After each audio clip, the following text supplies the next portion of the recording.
I want to talk to you today about money anxiety.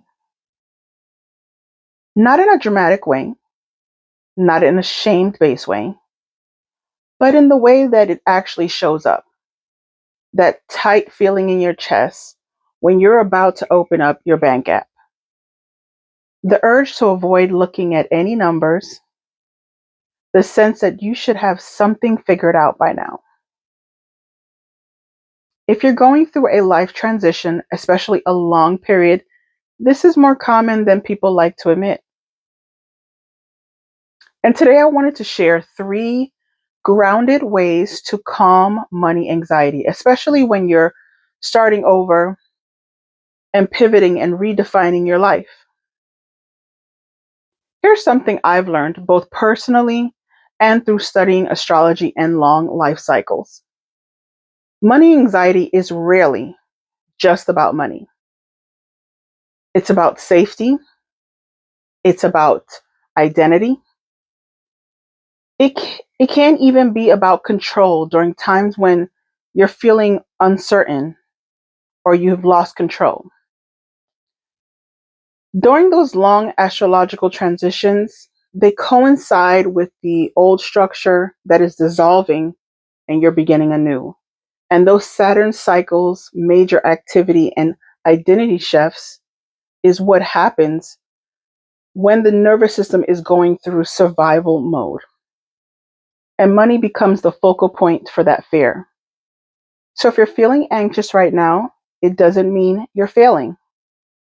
It usually means that something deeper is happening. Something in your life is starting to be reorganized. Now, step one is when we ground the body before we touch the bank app. The first thing I want you to do is stop opening up your bank account or bank app and you're already overstimulated. If your heart is racing, your shoulders are tense, and your body is, you're breathing these, you have these shallow breaths, you're not going to process any information calmly. So before I looked at my money, I grounded my body first. And that can be done simply, it's a simple steps as placing your hand on your chest, taking in 3 slow breaths, putting your feet on the floor and feeling the weight of the ground, feeling your weight, feeling the grounded energy.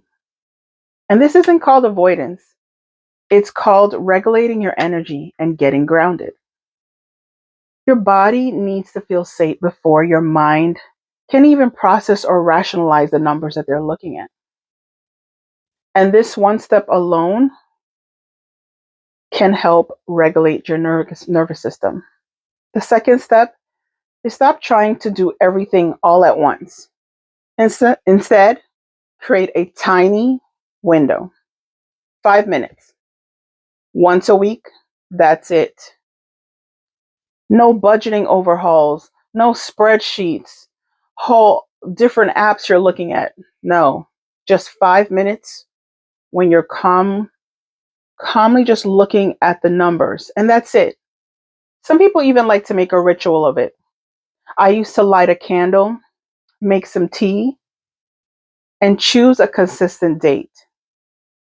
In astrology, Venus is connected to your money and your values. For some people, Fridays feel like a good day, and in most Western countries, that's payday and allows you to be consistent. What matters is that you're teaching your nervous system, I can look at my money without panicking. And that's how trust is rebuilt. The third step is the most important. Ask yourself gently, what am I really afraid of? Is it that the money's going to run out? Is it that I depend on this money? Is it repeating a family pattern that you swore you wouldn't? And very often, the fear doesn't belong to the present moment. It comes from earlier experiences or watching someone struggle. When you name the fear, you separate it from the numbers. And once you do that, you can start responding instead of reacting. I remember the moment I realized a lot of my money anxiety wasn't even mine.